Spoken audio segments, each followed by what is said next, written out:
DJ and PK, it's 97.5 The Zone. It's time to talk basketball with David Locke, radio voice of the Utah Jazz. David, good morning. Blue sky Friday, powder in the mountains from a week of snow, and a morning with DJ and PK. My goodness gracious, could my life be better? No. Holy smokes. Gosh, David James, Patrick Kinahan, honored to be with you. Two of the greatest of all time. Oh, I feel complete now. I missed you. When was the last time we talked? About a week ago. Not last week. Okay, about this time? 2 weeks. Oh, yeah. 2 weeks? Did I miss? Yeah. Yeah, I was at my son's race on last Friday. So You was off last Friday. Yeah. Well, I guess that was good. See you guys later. Here comes the home stretch. What do you want to see in the final third of the season? Well, I think you have to be really honest about the last 10 games of an NBA season, or maybe the last 15. Last year was Omer Yurtseven, Darius Baisley, Luka Samanic, Kenny Lofton Jr. Like, we were all trying to figure out whether it really meant anything, and the answer is no, it doesn't. So you got to be really careful of evaluation the last 10 to 15 games of the season, just because they're funky.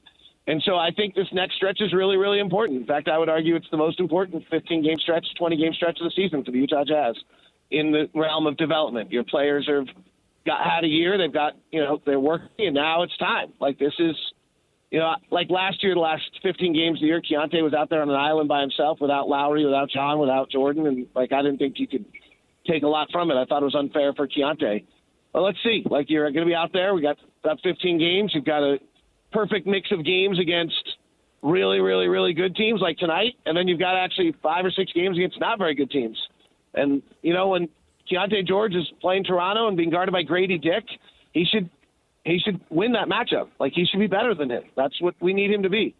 When he's being guarded by, Lou Dort tonight and he gets his handed to him, yeah, that's okay. And you just have to understand the different matchups along the way, but it's great experience.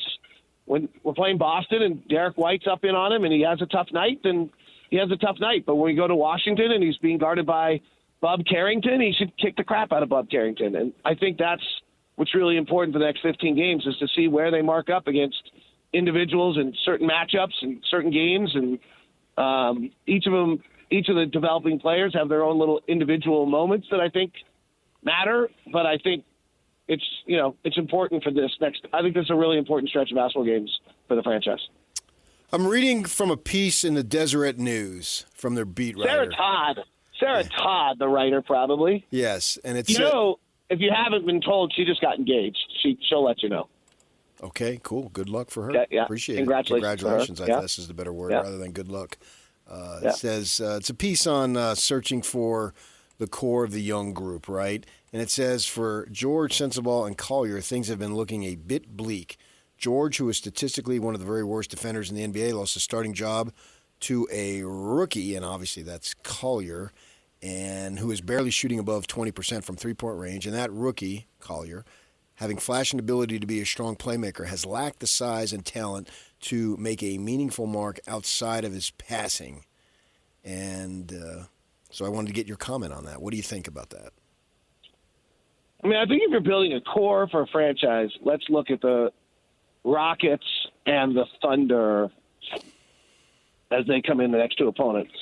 You're looking for a top 10 player, a top 20 player, and a top 50 player in the world. That's how you win a championship. You have a top 10, a top 20, and a top 50. So, the Thunder have Shai Gilgeous-Alexander, incredibly fortunate that they fleeced the Clippers on that and got him. The Rockets don't have that, right? And that's going to probably be the issue that's preventing them from making the next jump. Jalen Williams or Chet Holmgren could be a top 20 player, probably Chet Holmgren. And Jalen Williams is awfully close. I mean, he did just play in an All-Star game. I actually don't know if Houston has a top 20 player. And I don't actually know who I think would be most likely to be their next top. Jalen Green gets efficient. Amon Thompson is that much of a beast defensively. And then top 50 player, Oklahoma City has it. It's either Jalen Williams or Chet Holmgren, whichever one doesn't go top 20. And then Houston probably is getting there. Amon Thompson's going to be top 50 at some point. And so Houston right now is a collection of a multitude of players. Depth, Tari Eason, Alfred Şengün, probably top 50. Lot of different players. And they're doing it in a multitude. Fred VanVleet, Dylan Brooks. Oklahoma City's really built like a championship team. They're really built. Top 10, top 20, top 50. We don't have a top 10, top 20, or top 50 player in our young players. We have it in Lowry. But we don't have it in any of our young players. And I would say, if we were being honest, you'd have to really stretch your projection right now that any of them are going to be one of those three pieces. That's why I believe this rebuild still has many, many years to go. Walker's interesting. I think this is a really important stretch for Walker to prove he's top 100. I don't know that a 7-foot-tall center without an offensive game, unless they're a Hall of Fame defensive player of the year caliber player, is a top 50 player in the NBA. But I think Walker's one of the 10 best defensive players in the league already, so he's getting there. So then your analysis of the young guys is, of course, they have their problems and they have their challenges. They're not top 50 guys, but let it play out and see if they can fix some of the things that are wrong with their games, because there are lots of guys who contribute to championship teams without being top 50 players. Right. Is that what you're saying? And who also, when surrounded by better players, might be way better. Right. Like, I think it's really interesting, like on Keontae, and I haven't looked at the numbers recently, but as of 3 games ago, his effective field goal percentage was 11 percentage points better when Isaiah Collier's on the floor. Now, the way we're using him is he comes off the bench for Collier, so he comes back in the point guard position. So he's still playing his first opening minutes as a point guard, which I'm just not sure totally works for him. Though his assist numbers have been better. His free throw numbers have been great recently. But I would like, is there something there? Like, I would like to see more minutes of him. And obviously Sexton's been hurt, and we don't have other point guards, and Patty got traded. So it's not like Will really has options here by which to do this. But, it would be nice to see possibly whether there's something really real there.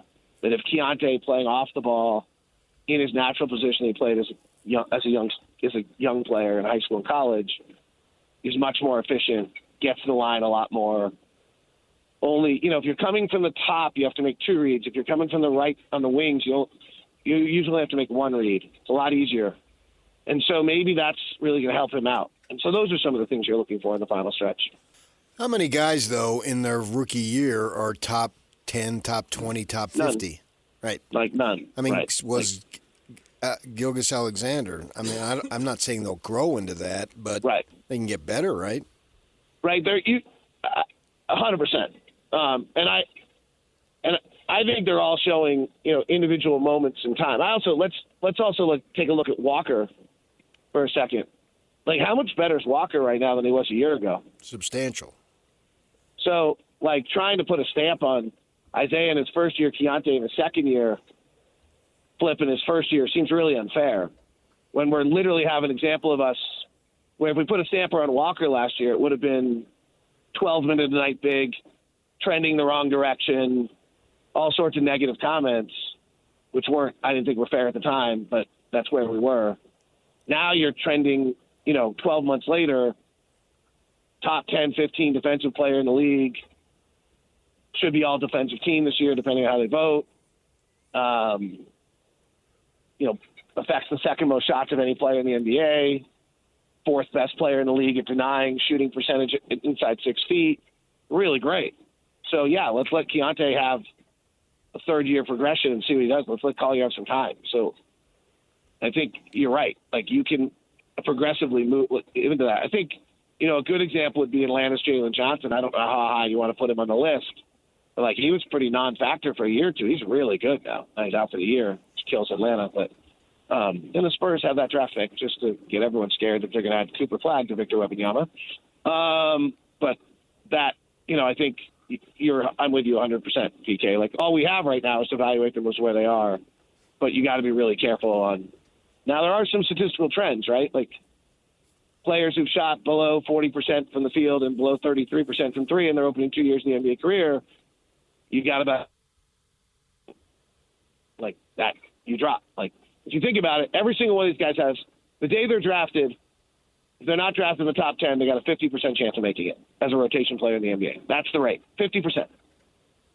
So you're either trending, like that's where we should all be thinking of.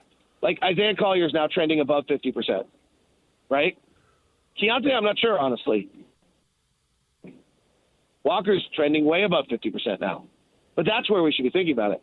Like, if you finish your first 2 years in the NBA shooting below 40% from the field and below 33% from three, then all of a sudden I think you go below that 50% line down to like, the amount of players who've ever done that in their first 2 years in the league and made it as a regular rotation player in the NBA, you're down to about 15 to 18%. Okay, well, you can be in that. It just makes it harder, right? You got to fix that. So I just think that's how we should be looking at these guys. It's like, okay, they came in the league with a 50% chance of making it. How are they trending? And most of them are trending well above that 50% line right now.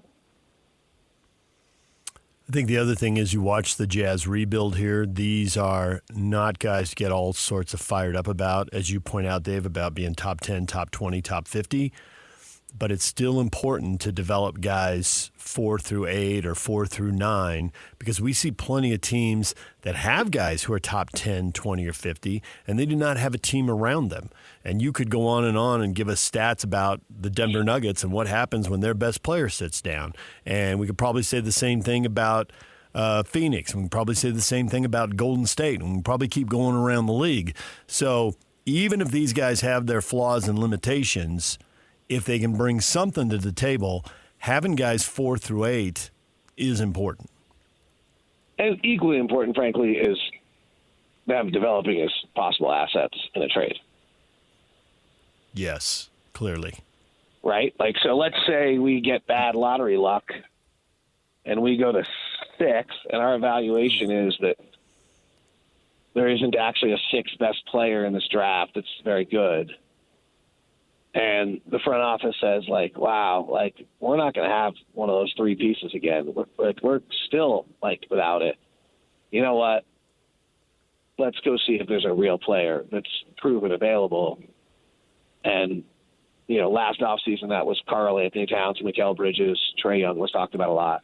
So if you go to last offseason, and now all of a sudden you're moving your 6th pick, and maybe you got to trade a piece who's proven that they're really good. Like, there's also that route here. And that's where the development of these players is actually really important also, is that somebody else in the league likes them. I'm worried that they're going to win too many games down the stretch to get themselves a lower deal, man. They've got to make a concerted effort to lose here. A terrible conversation to be had, but the truth from PK. PK speaks the truth, baby. Yeah, 2 games against Washington, game against Chicago, game against Charlotte, 2 games against some other team is not very good. Pelicans game coming up. Right. Like, I don't know. Yeah, right. No. Yeah, I think it's a lot. I think this is really a 30 or 35 win team masquerading right now as a 13-win team. Well, I mean, if you look at John Collins, Walker Kessler, and Lowry Markkinen on the floor again, I think they're +6, +7. Right. For 100 possessions. So when did Markkinen and Collins get shut down? Where's my injury report? Yeah, I'm not going to comment on that, but I do think that, like, in the reality of what PK is not lying to you people. He never has. He might have told you a bunch. Let me talk to the people about Patrick Kinahan. He might have said things you don't like. He might have confronted truths you don't want to confront. But this man is authentic to his core. He is bringing you the honesty that you need from all people in your life. Find people and surround yourself with people like Patrick Kinahan who speak the truth to you, who do not just become yes men that make you crazy tech freaks up on stages with chainsaws. Do not do that. Have Patrick Kinahans in your life. Yeah, I'm nervous, man. I've been nervous the last couple weeks. I mean, it's real. They're playing better. Yeah, I mean, I think we're 500 when Walker plays, like, over the last, 10 set of games. Yeah. Because Walker's been, like, crazy. Yeah, he's had to rest. Like, I mean, when Walker goes up against, like, this is something I think is really important for the next 15 games, 20 games. And I think it's important for Keontae, too. But Keontae's just, like, I want to go back. Let me go back to one thing. I think he's kind of just unfairly had a spotlight on him for 24 months here. when Walker goes up against Jackson Hayes, he's annihilating him right now. Like, that's super important. That's important. When you're playing a guy and you look at the matchup and you're like, oh, Jazz have an advantage of center night, and Walker walks out with 17 and 22, like, that matters. Yeah. Right. Those are important. Like, when we go in and play Washington, and I don't even know who their center is because they traded Valanciunas, and it's Alex Sarr, Walker should kick the crap out of Alex Sarr. So, like, yeah, maybe Walker doesn't play Washington. Well, I think, like, Will Hardy's just done a heck of a job with his team. They keep getting better at a bunch of stuff. Like, they're just way better at a lot of – their shooting has gone from 29th to 21st. Their turnovers are actually gone from 30th to, like – well, the other night was really bad, but 30th to, like, 26th. That actually matters. Like, I think they're taking the third most amount of free throws to field goal attempts of anyone in the league right now. Well, that's like putting guys in a position to be successful. It's not like we have a bunch of, like, hard drivers to the rack that you're, like, looking at as like, oh, well, we got James Harden and Shai Gilgeous-Alexander, and those kind of guys are going to go to the free throw line 12 times a night. Like, the offense is clearly creating this stuff. And I can tell you, based on my history, I've been a strong driver to the rack. Well, I mean, that's just what I talked about a moment ago. Yeah. No, it's not. He's talking about Arizona State. They can put that on my tombstone. He was a strong driver to the rack. Okay. I'm going to have enjoyed the most chocolate chip cookies. You have strong driver to the rack. The reason not to worry about too many wins going forward is because PK, just in the last hour or so, has decided. Well, he hasn't decided, but he's gleaned the fact. He has learned that we might be seeing more of who, PK?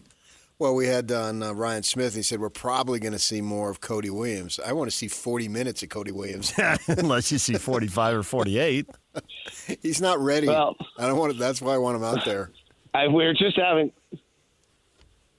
Yeah, I'm going to keep my. I'll text that David just edited himself. I mean, I get that good, you can't. Guys who are employed by the league can't say this, but this is the reality of this situation. We've come this far, man. You can't blow it now. Right. I mean, it's. And I think it's the same thing in Washington, and it's the same thing in New Orleans, and it's the same thing in Charlotte. Suck worse than the Jazz. Well, the terrifying one is it's the same thing in San Antonio. Now it is. Yeah, with Wemby down, yeah. So you guys realize that San Antonio will have the best odds of any team when you combine their pick and Atlanta's pick. Great. To get Cooper Flag. Great. That's Castle, Flag, Wembanyama. He ain't coming out. Flag is, if he knows the Jazz ain't going to get the pick, he ain't coming out. Okay. You heard it here first. It's an interesting, by the way, do you think there's a chance that the NBA is going to have to get rid of their rookie scale contracts because players are making too much in college? Like, why are you bypassing $8 million at BYU, if that number's real, to come out next year from now, so you can get 3.2? They won't get rid of it. I get your point that I can't see where they would adjust it, but there is still the argument that you have to come out because you want to get to your second and third contract faster. You are correct. So, but they might have to tweak the numbers. I get that point. They're not getting rid of it. I would be stunned if they got rid of it. It's interesting, though. You know what the number one thing they could do for the Utah Jazz? You want, like, if you're a Jazz fan, you want to make an adjustment to the league that would allow us to have a chance to win. We increase our chance to win more than any other rule change in the entire league. Get rid of max contracts. Max contracts are the biggest large market advantage that exists.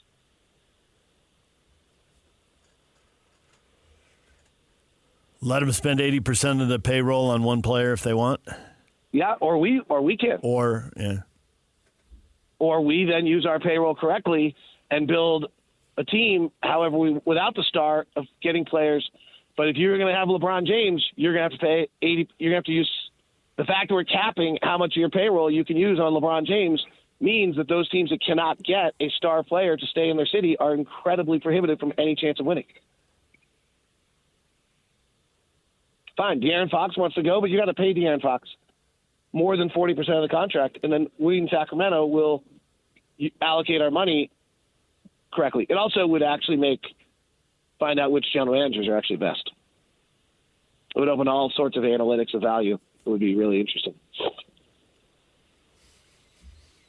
David, we'll leave it right there. We appreciate the time as always. Thanks for coming on. Okay, talk to you soon. All right, David Locke, radio voice of the Utah Jazz. He visits with us every Friday. Jason Kreis from Real Salt Lake, Director of Operations and Special Projects, joins us at 9 o'clock. DJ and PK, it's 97.5 The Zone.